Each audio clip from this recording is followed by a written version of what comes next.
Hi hello welcome to Bharat sports Telugu. వచ్చే ఏడాది జరిగే ఐపీఎల్లో Delhi capitals regular captain Rishabh Pant ఆడనున్నట్లు వార్తలు వస్తున్నాయి. ఒకవేళ ఐపీఎల్లో రిషబ్ పంత్ ఆడితే ఆ తర్వాత జరిగే టీ20 ప్రపంచ కప్ కోసం అతడిని ఖచ్చితంగా సెలెక్టర్లు పరిగణనలోకి తీసుకుంటారు.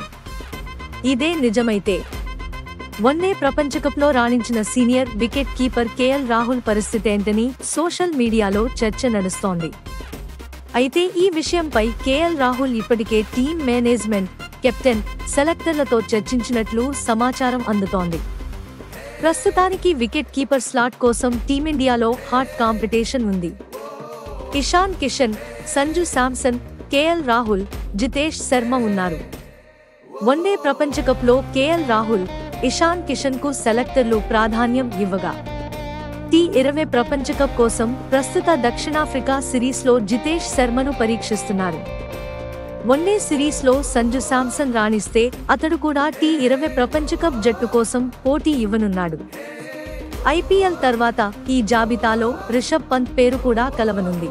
అయితే టీ20 ప్రపంచకప్ కోసం 2 వికెట్ కీపర్లు మాత్రమే జట్టులో ఉండే అవకాశం ఉంది. ఆ ఇద్దరు ఎవరు అనే అంశం ఇప్పుడు చర్చనీయాంశంగా మారింది. వన్డే ప్రపంచకప్ తరహాలో ఇషాన్ కిషన్, కేఎల్ రాహుల్ను మాత్రమే ఎంపిక చేస్తారా లేదా టీ20 ప్రపంచకప్ కోసం కొత్త వికెట్ కీపర్లకు అవకాశం ఇస్తారా అని క్రికెట్ అభిమానులు చర్చించుకుంటున్నారు.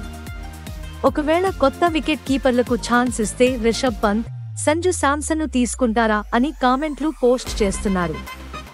రిషబ్ పంత్ గాయం నుంచి కోలుకుని జట్టులోకి వస్తే కేఎల్ రాహుల్ను టెస్టులు, వన్డేలకు పరిమితం చేస్తారని, టీ20లకు ఇతర వికెట్ కీపర్లకు అవకాశం ఇస్తారని కొందరు క్రికెట్ విశ్లేషకులు అభిప్రాయపడుతున్నారు.